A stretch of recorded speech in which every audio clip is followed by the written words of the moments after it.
It's the Elsa Kurt Show with Clay Novak. Serving up trending news and conservative views. Brought to you by the Elsa Kurt Collection.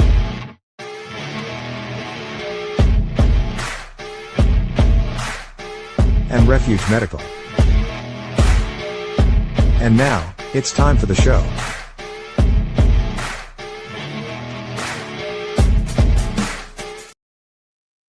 It's time to party. What's up, my friend? How are you? It's busy week. So Wednesday, 4 p.m. Eastern time.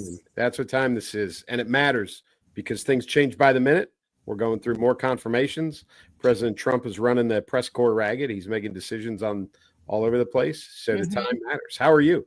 I am good. Yeah, just head spinning. We're trying to keep up with all of the changes, like the rapid fire, everything. So yeah, we've got like tons to talk about. And so exciting. We have a guest tonight, guys. We have somebody coming on to join us a little later on in the show. His name's Chad Stewart. He is an author of a book that I actually have every intention of reading because it just sounds amazing. It's technically a children's book, but yeah, he's going to be a lot of fun. I'm looking forward to getting some insights from him. It's going to be pretty great. We told you guys we were bringing guests on. This is the first one of the new year, and we'll hit all the topics and then bring Chad on right after this. Hey folks, Clay Novak here, author of the novel Keep Moving, Keep Shooting. So what I've got here is the Boo Boo 2.0 basic first aid kit. This is the one that you throw in your glove box, throw in the trunk of your car, keep in the house. It's got your Band-Aids, antiseptic wipes, those kinds of things for scrapes and cuts, and some, more significant. There is a tourniquet in here. But Boo Boo 2.0, this is the kit that you need all the time. Again, refugemedical.com. You can find it there. Use the discount code KMKS at checkout. Get yourself 10% off. Refuge Medical. Not only buy their equipment, but get their training. Refuge Medical offers training as well. Check out the latest Buy Request launch in the Elsa Kurt official merch store. It's the statement wear you'll love to share. Visit the other Elsa creator-spring.com and use code UNBURDENED to save 20% off your order. What's up? So, yeah, like we said, we got a bunch of topics for you right off the bat. Let's talk about these tariffs. This is sending everybody into a bit of a tizzy, huh? Yeah. So really what they have been is exactly what President Trump knew they were going to be, which is a bargaining chip. Yes. He's whipped them out 4 times. The first one was with Colombia. Yep. We talked about this last week between the fourth and the 8th hole on President Trump's Sunday round of golf. It was fixed. He did the same thing with Mexico within hours. Their president, she was talking a lot of trash. She was talking tough there. Right? She was trying to girl boss and kind of realize the impact. Yeah, back down, sent 10,000 troops to the border on their side. Justin Trudeau, everybody's least favorite Canadian, tried to do the same thing. The only time in his life he ever tried to alpha male ever and failed miserably. So sad. Agreed to all kinds of things. And it's all conditional on a month pause on the tariffs. Right.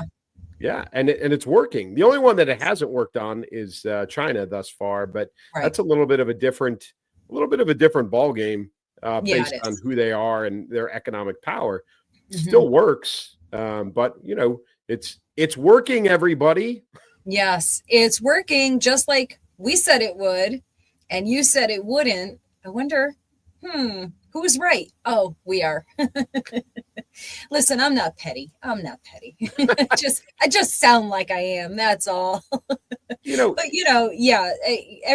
everybody was freaking out over probably like the past, 24 hours or so, that they weren't going to get their Temu or Shine or Sheen. I never know how to say that.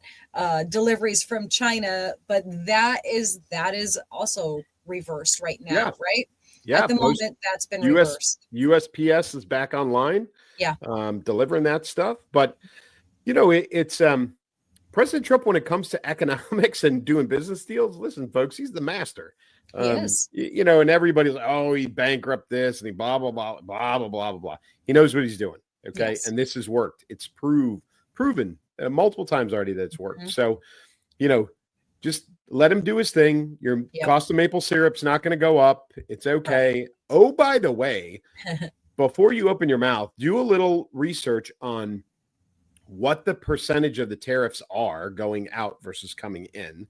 By the way, Canada charges a ton of money. Yes. That we pay for, that they pay us almost nothing in return. But as it stands right now, Mexico is very much the same way. So do your research before you get all worked up. The reality is the percentage of imports from Canada and Mexico are very, very small. Most households don't even buy things from those two nations, with the exception of a lot of automakers, having plants in Canada. Okay, fine. But other than that, very little impact on people's lives, contrary to popular belief. Right. Yeah. Yeah. It's going to affect them way more than it does us. I saw a funny short little video of some Canadian, I think it was like a package store owner, and he was taking off the shelves all of the American products that he already bought, that he already paid for. Like, who are you hurting here? Not us. Nope. So I think you said it perfectly, Clay. Everybody needs to calm down. Calm down, let it play out. The guy knows what he's doing. I mean, we're 16 days? 16 days in office.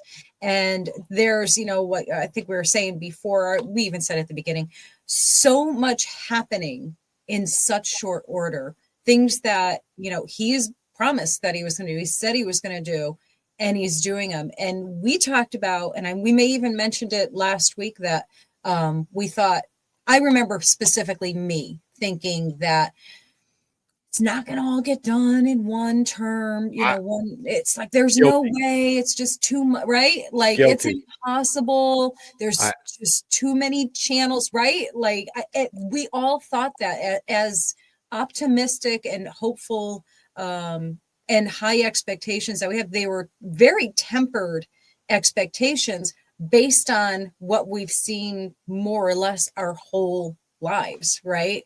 So this is uncharted territory. This is something we have never, ever seen the likes of. And the transparency is what is so gratifying and awe-inspiring. Like, it's so open, everything that they're doing. It's incredible. And we're like, I think everybody's like shell-shocked. Even the people who were expecting it or wanting it, are like, is this really happening? This is crazy. I never knew. Yeah. Have a government that did this. I wrote a blog today about the chaos that's being, chaos is ensuing every time one of these decisions, but it's progress. Yeah. Because it is, he's flipping over every rock. He's turning everything over. He's looking underneath. We're finding all kinds of stuff.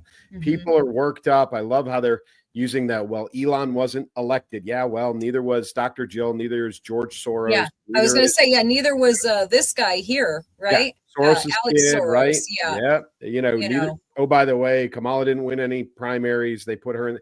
So stop with that. Okay. Yeah.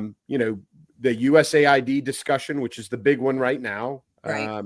Because he went in there and shut it down. Oh, by the way, found some ridiculous spending. Ridiculous. Both, on the shady side of what's, truthfully nation developing money. Like, we didn't need a transgender child's play in El Salvador, or whatever that was. Yeah. Those kinds of things. We didn't need that. There was funding going into, a health corporation that ended up funding the Wuhan lab. Yep. They're finding all kinds of things right now. Right. And there are people protesting that because it's being done by somebody that, wasn't elected or appointed. But what they fail to realize is that Marco Rubio, who was unanimously, you went through the numbers last week. Yes. Unanimously confirmed as the Secretary of State, USAID works for him. That's right. He took over as the director of USAID, right? In the interim until they get somebody else in there. He's the one who let Elon in the front door. He is the one who said, everybody go home. He's the one who allowed, Right. like, Elon's been given access to these things. Mhm. And I know a lot of people are complaining, oh, he's accessing classified this and classified that. Yeah, Mhm. well, if you've been given an interim clearance, which he has, Yeah, I guarantee he has, and the of people course. that work for him have Mhm. been given an interim clearance and have been given Right. access at the stroke of a pen from the president. They have access. Yeah. Period. You can Yeah. not like it. You can not like it, and Right. that's okay. But what you can't say is this is illegal. This is Mhm. this. Listen, I can promise you that this all stands up in a court of law every day. There's no question about it. There is no I that hasn't been dotted, no T that hasn't been crossed here, no, legality that has not been looked into before they've done anything, because they know this is not the first rodeo for Trump and the people that he's brought in. They're not playing. They're not playing. And it is glorious to watch. And, and also obviously it's always ironic and just, a head scratcher to watch people foaming at the mouth and getting angry that Elon Musk and Doge are saving us money, Yeah. are eliminating wasteful spending that we do not benefit from. Our tax dollars are going to funding a play in Serbia and, all of the things that you mentioned. So to be angry about that just says you just want to be angry. You just want to be mad. That's It's all. TDS. That's what it is. It's Trump Yes, derangement syndrome for sure. completely. People are finding reasons to be upset about this. Mhm. And fine. 60% of America decided this is what we wanted to do for the next at least 2 years, if not Right. 4 years. And this Mhm. is what we're going to do. So buckle up. Yeah. Because it's not stopping. Yep. Nope. It is going to keep on rolling and it's just going to get better and better. And I love it. I love it so much. Here's something I don't love. The plane crashes. Oh, those, did you watch those videos? So I have, and I will, this is another topic that I wrote about recently, is that there's a lot of people out there, especially when it comes to the DC crash, Yeah. that Black Hawk helicopter Yes. and the airliner. There's a lot of armchair quarterbacking going on out there. Yes. And I will tell you, solely as an informed passenger, and I've spent a lot of hours in the back of a Black Hawk or Right. Chinook or a bunch of military helicopters, but a lot of Black Hawk time as a passenger with night vision goggles on, with the headset on, listening to the air crew, talk and converse and all of it. And let me tell you something, unless you have flown a helicopter at night in a major metropolitan urban area with all the ambient light that comes with that, under night vision, near one of the busiest airports in the world, please keep your opinions to yourself. If you, or, if you haven't been an air traffic controller at a major metropolitan airport, again, please shut up. Ask all the questions you want, but you have no authority. You have no expertise. You have no room to pass judgment on anyone. And please, until we know what happened, keep the DEI crap out of the conversation. Please. Yeah. That's we're passing judgment on stuff. We don't know what happened yet. There is an ongoing full investigation, and they will get to the bottom of this. But and I think with this current administration, we're going to find out everything that they know. Yep. I haven't the faintest idea how, I think everybody is trying to wrap their brains around how that could have even happened. And, to your point, we couldn't possibly understand because that's not our world. So, obviously all of the speculation has been going on, and, and of course the conspiracy theories start pretty much instantaneously, looking at the passenger logs and who's on there and everything. And I always cringe. I cringe when that starts up so immediately, because it's like, hey, hang on, take a breath here, because there were children on this plane. There were families. These are human beings.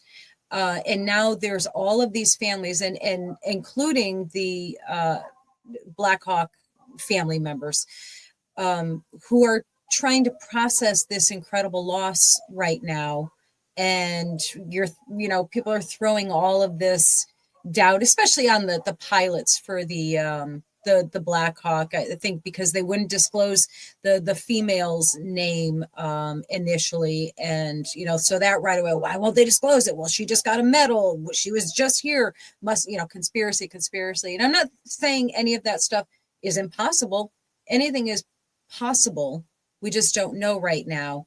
And I think of the families. I just think of those families like, it is breathtaking when you think about the loss and the suddenness of it. So yeah, remember our humanity for a minute, guys. Come on. Yeah. And it's, it's heartbreaking because that, those families, that was a training exercise, a training flight for that Black Hawk crew. Mm-hmm. Obviously, anytime you fly at night in an aircraft, right. There's danger involved with that, but that's not, they don't expect that out of, a training exercise, training flight. Yeah. And, I've had to deliver bad news like that to families before. It's the most awful thing that you have to do. So the lack of respect is heartbreaking. It says a lot about our humanity or lack of humanity right now. Yeah. That, and again, to have that bleed over into the Philadelphia crash, that was an air ambulance, which is Aero Ambulance. I think that's the name of it, but it's an international corporation. They do ambulatory flights. There was a pilot, a co-pilot, a physician's assistant, the mother, and a child patient on that aircraft. It was a Mexican based aircraft out of Tijuana, which is where they were flying back to. They were leaving Philadelphia, flying to Kansas City for a refuel, and then on to Tijuana to take that little girl home. And something tragic happened. Unfortunately, also someone in a car on the ground. Yes. One person in a vehicle. And injuring 22 people.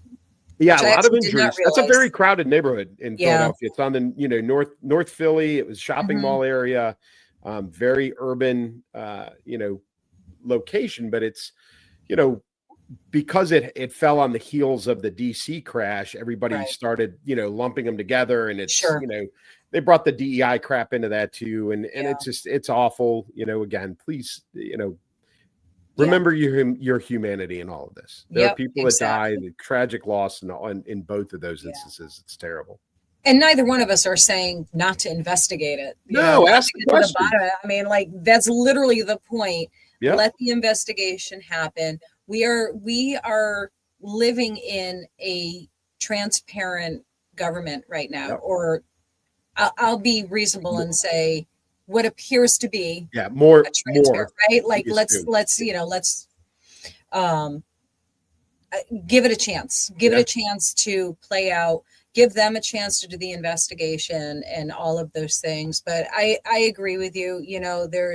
There's plenty to say about DEI hiring and all of that stuff. And it's just not the moment for it, right? I mean, not to me at least. I mean, everybody can do whatever the hell they want, but personally speaking, I would say, give it a pause and see, and just, for the moment, consider those families that are dealing with the most horrific, kind of loss. And it's so out of the box, plane crashes, and it's so out of the box of what is normal in lives, so this is just very tragic. Seeing all those, I was looking at, just researching the topic, looking at the pictures of all of these young people and families, families that lost either their mother or their father. It was a skating team. It was a bunch of guys who were hunting together.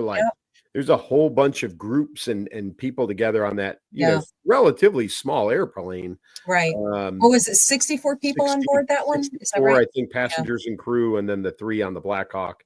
Right. So, listen, the veteran community is guilty of this. We're our own worst critics, but we also speculate on things that, even we don't know about. Again, I've ridden in the back of them. I've spent a lot of hours in them. I am telling you that is not a job that I would have enjoyed, I don't think. But it's a tough job. And unless you've done it, And even if you have done it, and I would tell you the pilots that I know have been the ones who've been the most calm in this entire thing because they know.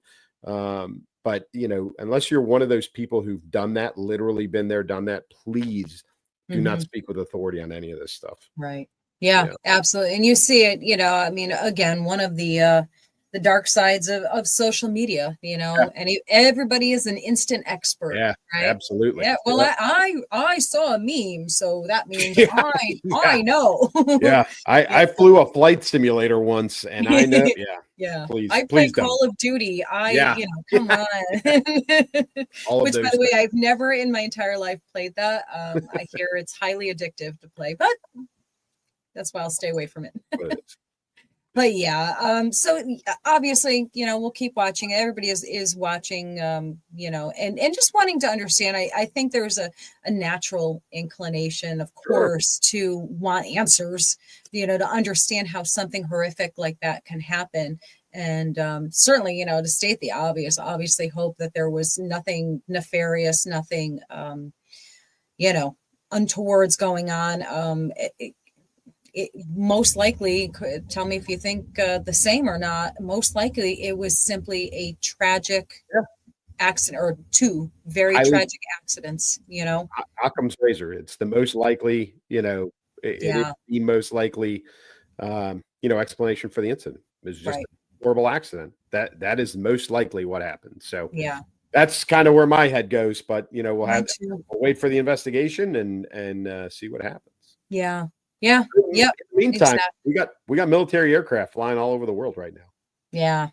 Yeah, we do. Where are they going, Clay? What are they doing? What's happening? Right. So we got them. And we talked a little bit. We talked a little bit about the actual deportation last week, although that's ramped up. That with the inclusion now of sending folks to Gitmo, which is an interesting twist, and the president of El Salvador volunteering to say, hey, we'll take all of your violent criminals, to include Americans if you want, and we'll take them off your hands, which, will never happen. But, of course. The Gitmo thing is raising some eyebrows to include from the leadership in Cuba. But what it's generating, obviously, is nationwide. You've got protests everywhere. And the idiocracy of this is my favorite, which is especially, I've seen it the most in Los Angeles, California. Yeah, so we've got video. We can talk over this. There it is, right? There it is. So what are we doing? We're in America. Yep. We're burning an American flag, the nation that has, allowed you to stay here. Right. We are waving loyalty to Mexico with Mexican flags and yet refusing to return to Mexico where we came from. Yeah. Yeah. How about that for logic? How great is that? Absolutely. Like I just did a video the other day because, again, same exact thing, head exploding, mind going with the insanity of it. So everything that you just said, and my dilemma, my mental dilemma here was like, I can't decide what is worse, that you have these illegals waving the flags of the country they don't want to go back to and burning the flag of the country they want to stay in. There's that. Or is the idiots on the left who are crying for them on social media, Selena, and everybody who's, all of these politicians who are, wanting to harbor them and keep them safe. Like, I can't decide what's worse. I think they're probably pretty much equally awful. And if I could have it my way, I would deport them along with like, listen, you're so sympathetic. That's so sweet of you. Your heart is so big. Why don't you go with them? Well, and then you've got the New Jersey. It's not the governor. Is it the governor? I think it might be the governor. Governor who's housing an illegal in his home. Yeah, Holman's like, okay. That was his response. We'll deal with that too. Yep. Right. So no problem. And then you've got, Pam Bondi got confirmed today, right before we started recording. Bravo. All right. Another confirmation, into the Trump team. Right. And she has already stated day one Yep. to all of the state's attorneys that they will cooperate. They will cooperate with prosecution. They will cooperate with the administration. They will cooperate with ICE and the federal law enforcement agencies, or they will be disciplined and or find themselves a new job. Yeah. Not an option. That's it. Not an option. Yep. I love it. I love, and this is everything that we collectively, us asked for. Like, just state how it is. Don't apologize. Don't dance around it. Don't make excuses. This is how it is. You want to cry? Go cry. Keep crying. Cry more. Yep. For all we care. We're following the letter of the law. We're doing everything that we said that we were going to do. Full, again, my word of the day, full transparency. We said we were going to do this. We're doing it. Don't know why you think otherwise. Well, we know why, because we've heard empty promises, from all leaders. Well, forever. And it goes back to what we talked about, top of the show. And that's the rapid nature of all of this is what's putting people off. Truthfully, you said it, you didn't think so. I didn't think so. I mean, I was standing, I got a text from a friend of mine. I was right after the inauguration speech. I was in Las Vegas for the SHOT Show, and a friend texted me and said, what did you think? And I was like, too aggressive. 4 years, he'll get a lot done, but I think he's overstepping. He's overcommitting. And then literally just yesterday, or maybe the day before, same guy texted me back and said, okay, so what, give me a letter grade. How's he doing so far? And I was like, absolutely blown away. Totally, underestimated what he's doing. He is, he may get done everything in the first year or two. Yeah. And then, I actually heard a great theory last night. I think it was on Gutfeld, and I'm not an often Gutfeld watcher. The humor is not as good, I think, as some people believe it to be. But, I think it was Tyrus, his guy on there, was saying that, President Trump's running like this at 1,000,000 miles an hour so that he can get everything done in the first 2 years that he wants to. Yeah. And then he's literally just going to hand it off to JD Vance. And he's going to go play golf. Here are the keys to the castle, my friend. Yeah, right. Just set him up for success for the follow-on administration, which is an interesting plan. It's actually probably not too far from true. Yeah. But the speed of this and the lack of reaction time is, I think, what's really got people upset. Right. Is they before they can get mad about something, he's moved on to something else. Yeah, they don't know what to get outraged about first. I'm so angry that you're doing this. Wait, you're doing that? No, I'm angry about that. I mean, yesterday, hey, we're gonna own Gaza. Like what? Yeah. What? So what? Now listen, again, all transparency. Yeah, I don't know what he meant by that. I don't know how earnest that statement was. Yeah, but I will say, on the face of it, the guy who promised to keep us out of wars or not commit us to more wars, right? That was not a good statement. Right. I think he did. Yeah, I didn't save it, but I think he did kind of expand on that a little bit more on what he envisions doing. And it was much more reasonable, than that initial statement sounded like. If I find it, I'll throw it in here. But I think he did. Beware the soundbite, though. That's the hard part, is that everybody clips it. He should know better, because that's all they've been doing to him for the last 8 years. Yeah, and he's gotten. I think. Tell me if you agree or not. I think he's gotten exceptionally better about. He has. Yeah. He still says stuff that you're like, oh, okay. Well, but his reaction yesterday, the most genuine reaction I've seen probably since he took office, was when they told him that President Biden had signed with CAA, the massive talent agency in Hollywood. And he stopped and turned his head. He goes, "Are you kidding me?" Like, it was just the most down to earth, moment from President Trump I've seen in a while. It was so great. And it was like, it was this shock, absolute, could not believe what he had just heard. Oh, I love it. I'll have to look for that one. Yeah. There's no question about it. Let's state the obvious. He is shaking it all up. They're all, and I just saw it resurface. I think it was like kind of quiet for a little bit, but they just, somebody just brought it up again that he's moving forward on abolishing the Department of Education, which I think is wild in a very good way. And that actually, so we'll talk about that some more, but that actually ties in really with our guest, believe it or not. Again, guys, his name, I'm going to bring him on in just a second. His name is Chad Stewart, and he has written the first in a series. It's called Britfield and the Lost Crown. This sounds so good. So when they talked about when I was reading about the, about the book, like what, how they always tell you like what to compare it to or what it reminds you of. I saw the magic name for me, which was C.S. Lewis, who, oh, my heart, I love C.S. Lewis beyond words. So as soon as I saw that, I was like, oh, okay, well, we have to have him on.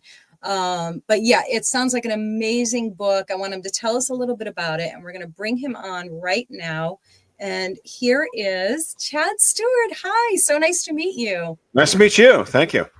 You are welcome. So we're thrilled to have you on here. I can't wait to hear about your book.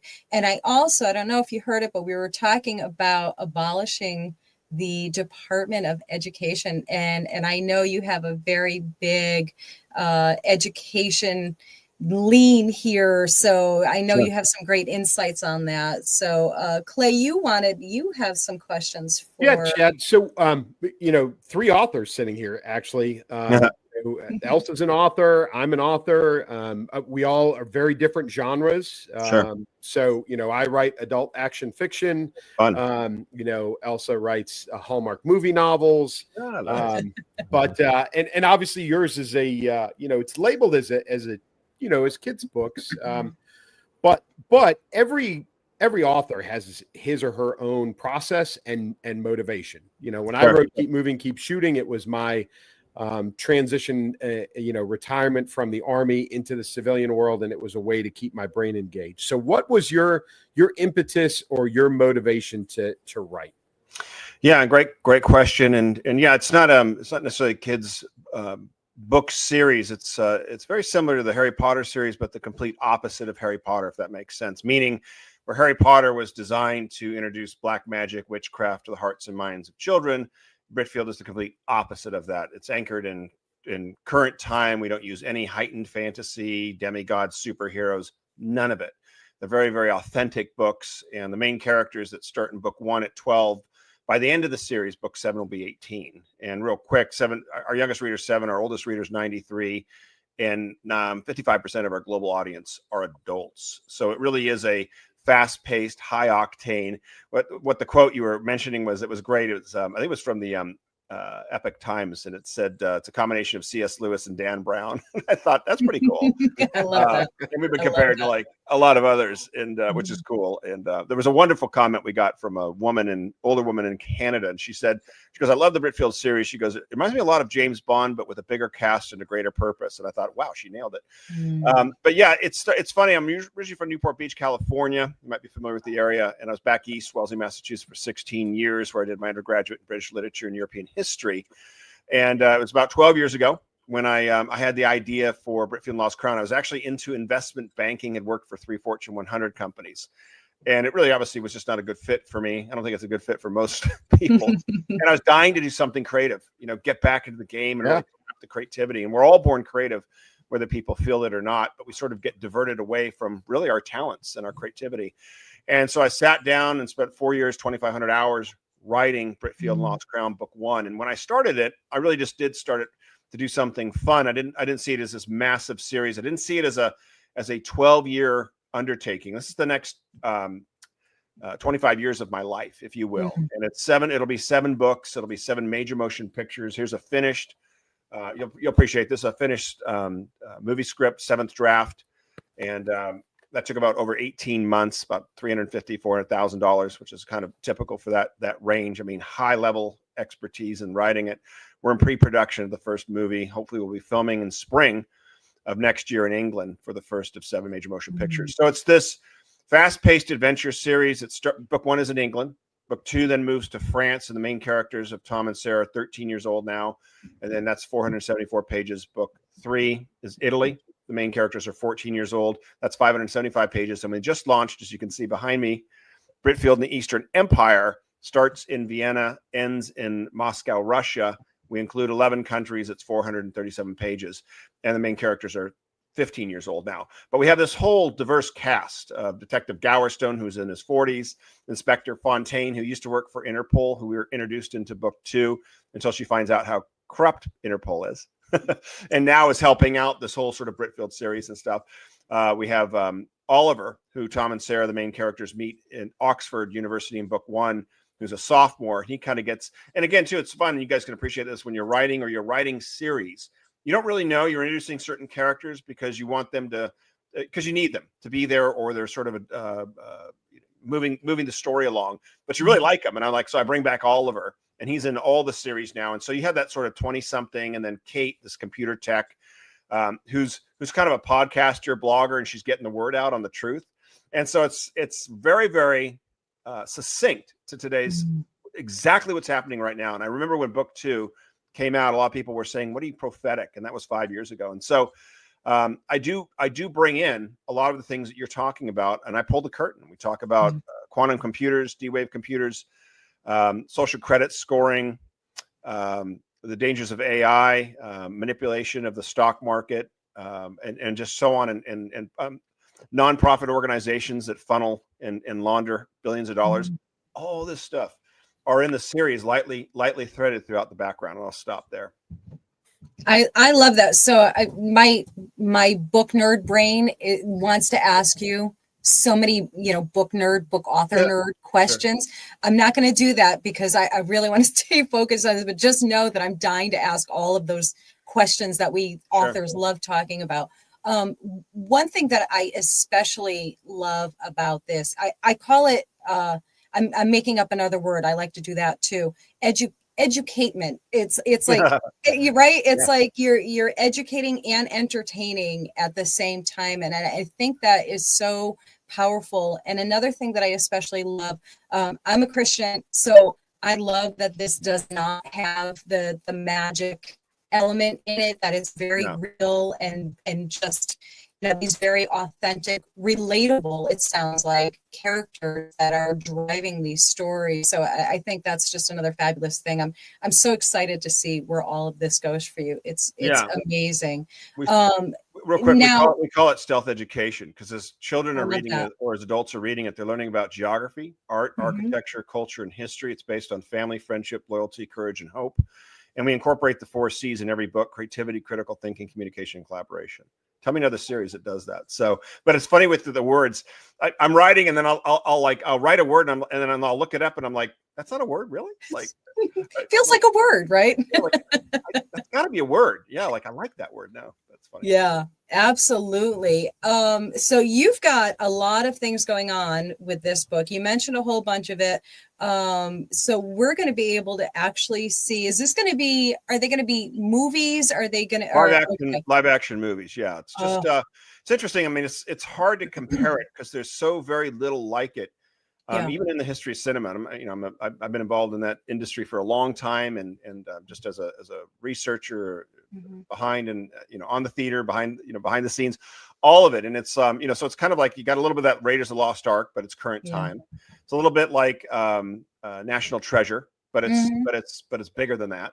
Yeah. And it's a lot like Star Wars, but it's not the sci-fi thing. And I keep saying that really Britfield and the Lost Crown series is the relaunch of Star Wars, but without any of the sci-fi stuff, because it has that essence that Star Wars has. If you were gripped as I was as a child, like in 1977, I saw the first movie 13 times, and it's like, I don't like sci-fi, nothing against it, I just don't like it, but it's such a great story, and it's so much fun, and it's so exciting, and it's got all these different elements: originality, great cast of characters, it's an adventure, it's got humor, it's a David and Goliath story, it's triumph over tragedy, ragtag, rebellion against the mighty empire. It's got all those elements, and that's what Britfield has in it, the essence. But we don't, if you will, compromise it with those other elements, such as witchcraft or post-apocalyptic or demigods or all that stuff. And to me, that's sort of Well, it's easier. It's easy writing. So, my book, like, I don't get to wave a wand to solve a problem. Or if they're trapped in a corner, it's like, what's that magical spell? Or hold on, let's put on that magical cloak and we can walk through this wall. It's like, no, I got to figure out how to get them out of here. So these are the kind of books I'd want to see in schools.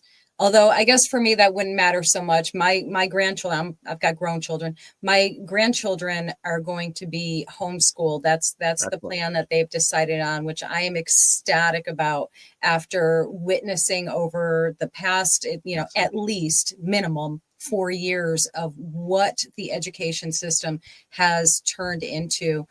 What are you seeing that has affected your writing in these books and how you're marketing them? Yeah, it's interesting. We're already in thousands of schools. There's 120,000 elementary middle schools in the United States. Our goal is to be in at least 80 to 90% of them in the next 8 to 10 years. And so we're already in thousands of schools. Actually, when we kicked book one, Britfield Lost Crown, when we kicked it off in August 2019, I drove 9,000 miles. I visited 23 states, presented over 200 schools in front of 40 to 50,000 students. So I was boots on the ground, sleeves rolled up, presenting to sometimes an auditorium of 300 to 400 4th through 8th graders, and it's like the 4th graders are just like in the front and they're great, right? The 5th graders, they always have the best questions. In fact, some of the zingers I've got were from 4th graders. I'm like, whoa, wow, where'd that come from? That's awesome. But it's really cool. And it was across the board too, private, Christian, Catholic, homeschool, you name it, I was there presenting to it. And just to come back full circle to what you're saying about education, I've been saying that for about 2 years. We're at the beginning of the end of the traditional educational system. We've seen an explosion in the homeschool movement. I like to call it the homeschool revolution. And that's happening. And we've gone from 5 million to what I would estimate almost 12 to 15 million in the last 4 to 5 years. And it's extraordinary. It's powerful. And what you'll see with the traditional school system, the public system, is it'll kick around and fight right now because it's got billions of dollars it gets to launder. Yeah. And they've killed creativity and they've really killed the human spirit of learning. But they're at, like I said, they're at the beginning of the end of that. But your question was, what have I seen? And I would say that I'm a big proponent. I myself was not homeschooled, but I'm a big proponent of it. And the best educated kids I have seen are homeschooled. And when I meet someone or parents and they're like, oh, my kids are homeschooled, I get excited because I'm like, oh, we're going to have some good conversations. Right. You know what I mean? Or they read my book and it's just like, they're giving me these really articulate, questions or specifics. They're grounded. They listen well. They're well read. They're usually 1 to 2 grades ahead of all the other students. Which is not really a hard sell. It's just the whole educational system is so debunked. You know what I mean? It's based on a 19th century industrial model that's never been changed, and it was designed to fail. And I think those that are behind it and responsible for it. I told you, I said this. I've been saying this for years. There's a reckoning coming, and you're starting to see it right now. None of this stuff surprises me. This is the tip of the iceberg of what's coming. So, you have the cackling hyenas. Paid actors, you know what I mean? Politicians, paid actors. I mean, it's just like, it's nothing. They're done. They're finished. I've said this for, I think, 12 months. 2 years. Democratic Party is finished. It's over. Yeah. I mean, it literally is over. What you're seeing right now is a carnival. It's a show. It's a joke, So. Yeah. Clay and I were just talking about how they have not learned a thing, right, Clay? Learned a thing. But so Chad, I've got a couple of relatives. Both my sisters are in education. One is a elementary level administrator, and then I have a sister who's a reading specialist. I was a full-time substitute teacher for about 18 months at a charter school outside of Philadelphia. There's a lot of education.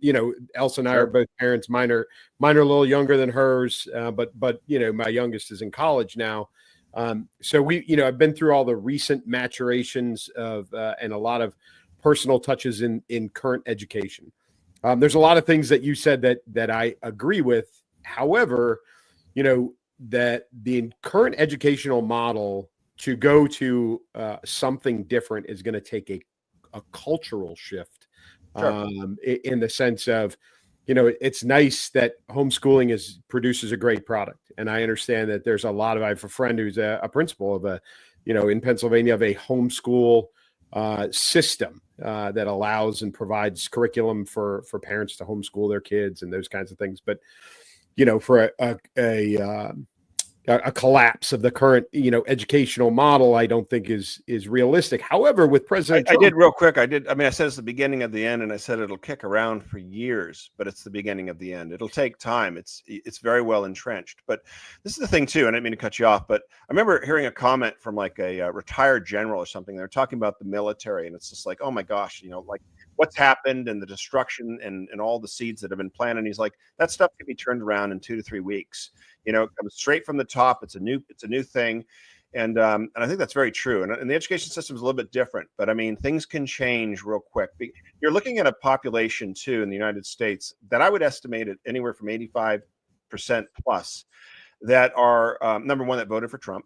So the statistics that you saw on that, and hopefully all those elections, California has been red. I'm in San Diego, California. It's been red for decades, and it went red in this last election. Even Vermont went red, and I believe that all 50 states did. But there's always this back and forth and divided people, and like 40% of the population are Democrats. No, they're not. No, they're not at all. So what I'm saying is, especially since 2020, we're in the most awakened time in history. Some are all the way there. Some are just waking up. But you have millions and millions of people that are standing up, that are questioning things. And so we are prepared and prepped for a massive shift. And again, it's going to take time, but that shift is already happening. Do you realize, I think it's like, I remember this too. So in 2020, I was on my national tour, and I was in Memphis, Tennessee, and I was finally in the heart of America. I went all the way up through Oregon and Washington. Yeah, that was fun. And then, across the nation and down through Oklahoma. I was in Texas for like a month. And I was finally in Tennessee, in the heart of America, and it was March 2020. Just did 4 schools back to back, and I had to turn around and drive back. And I said to myself and to my friends, I said, it'll be very interesting when this whole quote unquote pandemic is over, how many parents will be sending their kids back to traditional school?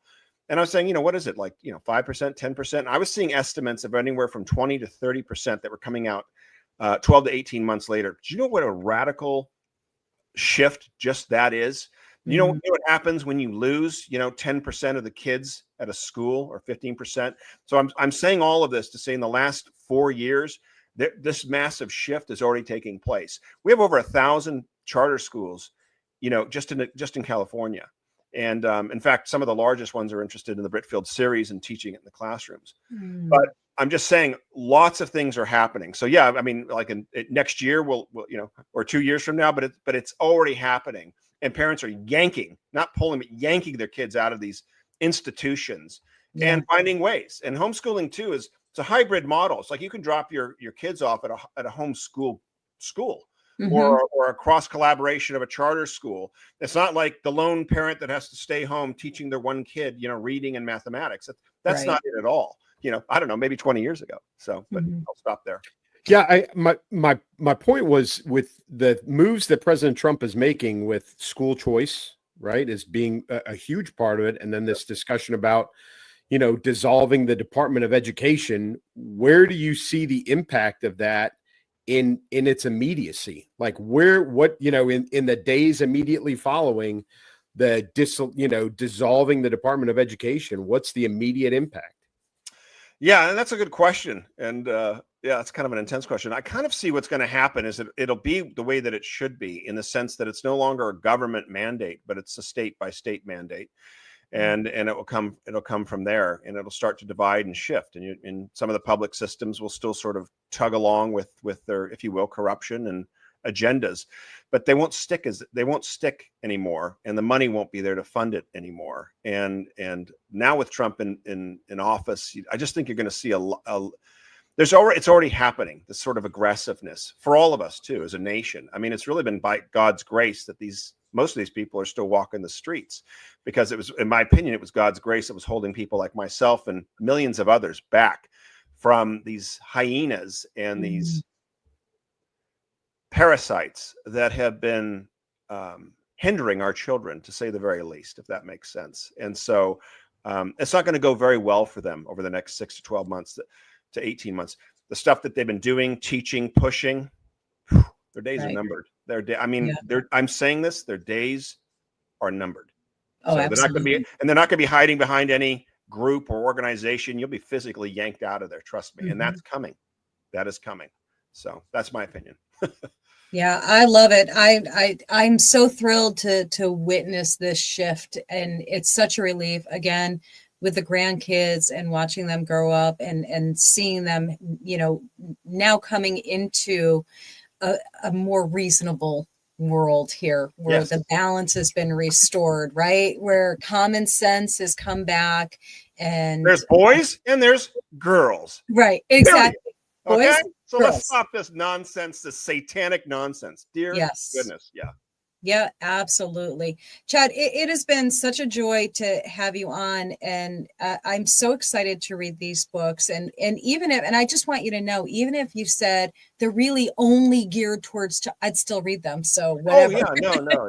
and I think that's important for everyone to hear that's watching and listening, not just for kids. And we all know, adults are obsessed with the Harry Potter books. You know what I mean? Sure. So it's, it doesn't even matter. So I'm really excited for it. I'm excited for all of the things that you have coming up for the series as well. Could you do us all a favor? Tell everyone where they can find you, where they can find your books. Sure. If you're going to be doing any more appearances anywhere, give them the whole deal. That would be wonderful. Yeah, I appreciate that. It's funny too, because the Narnia series was actually written for adults that became one of the best series. I mean, that's what Lewis wanted to do. He was so fascinated with that sort of fiction, and he goes, I want to write it for adults. And I remember too, I was in England, and I think it was 2001, 2002, and when the Harry Potter series was really taking heat, and it was crazy. I was like dating this woman there, and it's like all of her friends were reading it, like 20, late 20, early 30s. I'm like, oh my gosh, like what is this thing?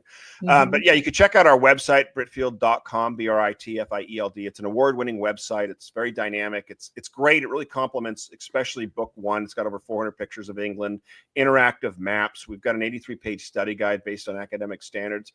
The books are meant and designed to be taught in the classroom or homeschool groups.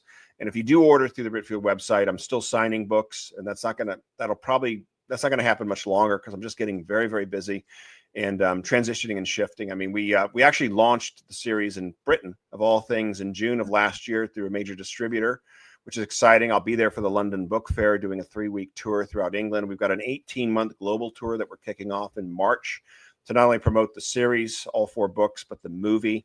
And so I'll be in Britain, I'll be in Europe, Eastern Europe, Asia, South America. So it's going to be an exciting 2 years ahead of us. So. Yeah, it is. That is absolutely fantastic. Congratulations. That is just huge. It's so cool to see all of the things that are happening with that. And again, we thank you so much for coming on and chatting with us. And we'd love to have you back again and tell us when the next big step is going on. We'll keep everybody updated and informed. And of course, we'll put the links in the show notes for everybody. So Chad, thank you so much. Who are you? What's your name?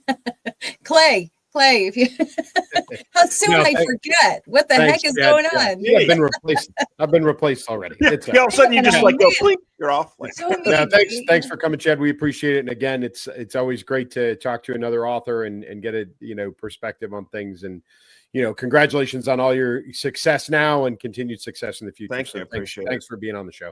All right. Godspeed. Thank you for the honor. Bye-bye. You're welcome. Take care. Thanks. Oh my goodness. Poor Clay. You get someone new on here and I forget your name. And my husband always says I'm mean. I guess I just proved it to everybody. My goodness. We talked about it. We touched on it with Chad. And that is, kind of the last thing that we're going to hit in this show is the DNC just does not learn. They don't learn. It's so absurd to me. And I'm thrilled. And we talked about this before we went on air. I am thrilled that they don't learn, because that means after the 4 years, we're going to get another 4 years. So, I say keep acting up, keep doing, stupid things like this guy, this clown. Funny gesture he's making there. I feel like somebody else just got criticized for doing that, but it's different, right? It's different. Yeah. So the entire thing, so they had their elections this past week, the DNC, and so that the new president, I totally lost his name. So he is, he went after President Trump to get him impeached. Yeah. Right. He's one of those. And then, so you just showed David Hogue, who is what, 24. I'm pretty sure he never graduated from high school because I don't think so. Super active after his school shooting incident. Right. That truthfully, it's been revealed he had no part of, wasn't near him, didn't see anything. He just was right. I think somebody said, even, I don't know if it's true or not, so don't, bank on it, but I could swear I've heard that he wasn't even in school that day. Like he entirely wasn't possible. Entirely possible. But he's manufactured. He has been. Some of it is self. Like he was the kid that got grabbed fairly early, and he's been promoted and propped up because he's a loudmouth and he's not afraid to talk in front of people. Right. But he really is, an idiot. But he's basically boy AOC. He's emblematic. Oh, by the way, she stuck her foot in her mouth this week too. Big time. But he is emblematic. He is the personification of the DNC leadership. And again, they're, as they went through elections this week, when they were electing, people, they had so many rules that revolved around demographics. It literally, the guy standing up there and reading the election rules, it was a 10-minute, and I'm not kidding when I say this, it was a 10-minute read all of the rules. A lady got up and went to the bathroom and came back. And he was still going through the instructions based on who could and could not be elected. If we're electing 3 spots, it can't be 3, white straight men, it can't be this, it can't be that. And if there is, then we're going to have to vote again. And, and we're going to read the first one. And if there's this set of demographics, then it only allows for these demographics and the next 2 and all this crazy stuff. They have not learned that meritocracy is where we're at right now. Yes. We just want people who are capable and competent. And when you do that, you get the best mix. Yeah. When you don't rely on demographics to make your decisions for you, you get great demographics. Right. And by the way, the fastest, easiest proof of that is Donald J. Trump's cabinet. You have an Indian American, son of immigrants, right? Kash Patel. You have Marco Rubio, son of immigrant parents. You have, I think, 2 that off the top of my head, 2 openly gay Treasury. I think it's the Treasury and who's the guy, Grinnell, that just brought back the envoy of or just brought back like 6 Americans from I forget where. Yes. But, yep. And you've got Tulsi Gabbard, who's a Pacific Islander. You got it's all of that. His cabinet is what it is. It is diverse, and not because he looked for diversity, he looked for the best. Yep. And the best just happened to be these other things. Yep. All of that was completely irrelevant. It was, what are your qualifications? What are your abilities? What are your skills? Period. DHS is a woman. Justice Department's a woman. Yeah. It's all there. So, right. Oh, right. Yeah. You got Christy Nome. You've got Pam Bondi. You've got, what's her name? Susie Wiles. Right. First female chief of staff. So they can take all of their nonsense and shove it. Yep. So, and again, and then you have the reverse, right? So you have AOC this week. You brought her up, and I said she stuck her foot in her mouth, and whether people saw it or not, she declared that Elon Musk was one of the most unintelligent billionaires that she's ever met. Now, I don't know how many billionaires she's ever met. I do know a couple of things. One, the guy is a genius. Genius. Brilliant. I also know, and he has said this outwardly, this isn't Clay making a statement. Right. This is coming from Elon Musk. He is on the spectrum. Yeah. I caught that as well in her statement, that it was kind of like, whoa. So she basically violated every EO rule and law and norm that Yeah. they've been mandating over the last 4 years plus, Mhm. that you have to be sensitive and you can't talk down to people and you got to do then taking all this stuff into consideration. And Yeah. she basically called a guy who's autistic dumb, Yeah. right? Yeah. And she is truthfully so stupid that she She's- doesn't even realize she did it. No. And she doesn't even realize the hypocrisy she stepped in. Right. Oh, by the way, did you know she has an economics degree? Yeah, I think I did read that somewhere. Yeah. That is, whoever gave her that, like, she should turn the sheepskin back in.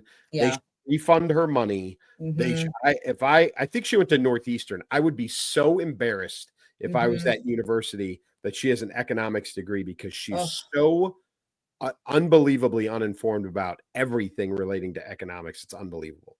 And she still talks like a Bartender. teenager.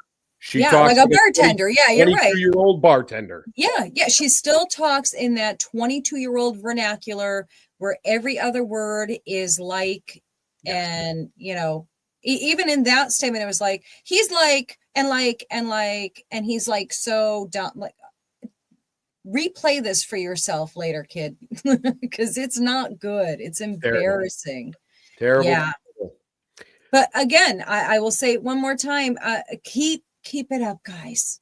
Yeah. Keep it up. Just make things easier. You keep doing the same things, Just please. make it Same easier. way, right? Yeah. Oh, It's going to my help. goodness. It's going to help in 2 years. Yeah, it is. It is. Yeah, It's going to help in big 2 time. years. Yeah. So, and listen, first interview on the show. Yeah. So we told you all it was coming, and we've got We more told coming, you. Yes, we which is do. awesome. And it's busy and it's not slowing down, right? No. 16 days in, we'll be 3 weeks or so, a little over 3 Mhm. weeks by the time we record again. Yeah. And listen, we thought, we were a little worried, I think, you and I, Mhm. that after the election, that things were going to slow down. And Yeah. boy, we Not even remotely. couldn't be Yeah. more right. Yeah, it's not like, oh my gosh, what are we going to talk about? It's how many things can we fit in? How many things can we cram in here to talk about? Because there's so much. And of course, as y'all well know, there are things that we haven't even talked about because there's so much. We're waiting. I think we're going to find out this week, maybe even by the time this airs tomorrow, about RFK Jr., right? Or no? It should. So he came out of committee. Yes. So he came out of And Tulsi also. Tulsi came out of committee. Kash Patel has not yet made it out of committee. Right. But yeah, I would assume by maybe the time this airs on Thursday night, or by the end of the week, I would assume know where they sit. And I'm going to guess at least one of those three, and it may end up being all three, that Vice President Vance is going to have to get involved again. Yeah, you better hurry up. What happened last time? He had to hurry up and throw a suit on and basically literally run down there and get there. Just keep the suit on and be ready. Just be ready. Get your butt down there and do what you got to do to make it He knows happen. how to do that. Stay in uniform. Yeah, exactly. He's awesome. He's awesome. That's another thing. I wish we had more time. I would love to talk about him for a few minutes. But yeah, oh my goodness. They're all doing a great job. Yeah. No missteps, and I'm loving it. Nope, it's been great so far. Hey, folks, we appreciate it. Hopefully, you like a little bit of new format with our interview, and as always, tune in. We appreciate all of you. You make this. You're the reason why we do this. And from me, as always, keep moving, keep shooting. Take care, guys. We'll see you next week. Combat veteran Terry Davis left a life of violence for the quiet Midwest prairie, but a terror threat pulls him back into action. In Tampa, he makes allies and enemies as the danger unfolds. Relying on his combat-honed skills, Terry faces a threat far bigger than he imagined, unsure of who to trust. One thing is certain: to survive, he must keep moving, keep shooting. Valentine's Day gifts that wow. Valentine's Day is near, and let's face it, flowers and chocolates are so last year. Your special someone deserves a gift as unique as they are. That's where the Elsa Kurt collection steps in. From Elsa's captivating books to stylish apparel and eye-catching accessories, there's something for everyone. Want even more options? Elsa's curated Amazon lists are packed with thoughtful picks that'll leave your loved ones smiling. Ditch the ordinary and celebrate love the extraordinary way. Visit the Elsa Kurt collection now and find the perfect gift that says you're one of a kind. Ready to shop? Your Valentine's Day hero moment is just a click away.